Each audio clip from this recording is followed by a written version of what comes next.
দুটি কাঁচা আম দিয়ে কাঁচা আমের টক মিষ্টি জেলি একবার বানিয়ে 1 বছরের জন্য সংরক্ষণ করতে পারবেন।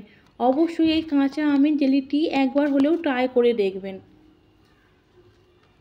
1 থেকে 1.5 বছর পর্যন্ত সংরক্ষণ করতে পারবেন। কাঁচা আমের জেলি বানানোর জন্য আমি দুটো আম নিয়েছি। দুটো আমের খোসা ছাড়িয়ে নেব। একই রকমভাবে খোসা ছাড়িয়ে নেব দুটি আমের খোসা ছাড়ানো হয়ে গেছে। লম্বাভাবে ফালি করে নেব। ভিতরের দানাটা ফেলে দেব। লম্বা লম্বা করে প্রথমে কেটে ছোট ছোট টুকরো করে নেব।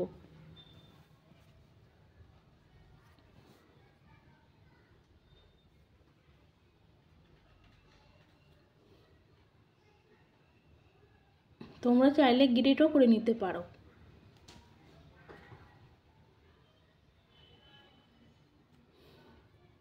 আমি দুটো আম একবারে কেটে নিয়েছি। জলের মধ্যে ভালোভাবে ধুয়ে তুলে নেব।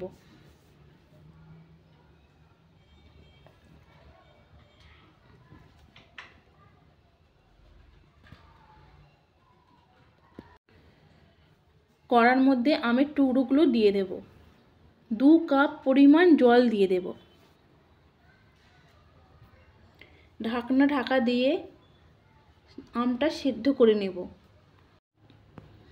আমটা ভালোভাবে সেদ্ধ হয়ে গেছে। এবার ছাঁকনির সাহায্যে ছেঁকে নেব। উপরের যে সেদ্ধ আমটা আমি শরবতের জন্য ব্যবহার করব। আম সেদ্ধর জলটা আমি আম জেলির জন্য ব্যবহার করব। আমি কাপ মেপে আম সেদ্ধর জলটা কড়ার মধ্যে নিয়ে নেব। আমার 1.5 কাপ হয়েছে।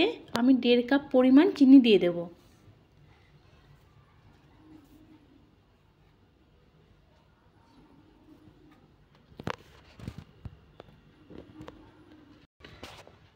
গ্যাসের আঁচ মিডিয়াম ফ্লেমে রেখে নাড়তে থাকবেন। চিনিটা ভালোভাবে মিশে গেছে। 1 চামচ ভিনিগার দিয়ে দেব।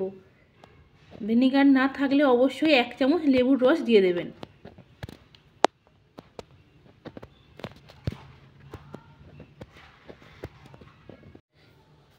কয়েক ফোঁটা ফুড কালার দিয়ে দেবো। এটা অপশনাল, তোমরা চাইলে নাও দিতে পারো। ভালোভাবে ফুড কালারটা মিশিয়ে নেব। ফুড কালারটা দিলে আমের কালারের মতন দেখতে লাগবে। আরও কয়েক মিনিট ফুটিয়ে নেব। উপরের সাদা অংশ ভেসে উঠেছে, এটা ফেলে দেব।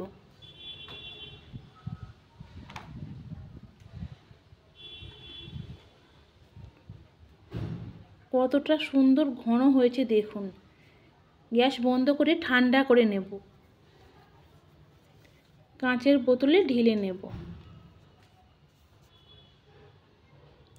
আমি 3টে জায়গায় ঢালবো। একটা ছোট গ্লাস, একটা বাটির মধ্যে।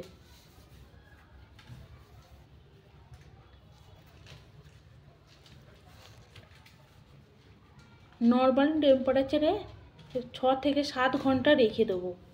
7 ঘন্টা বাদে তোমাদের দিকে আমি দেখাচ্ছি। 7 ঘন্টা বাদে ফিরে এসেছি। দেখুন জেলিটা কতটা সুন্দর বসেছে।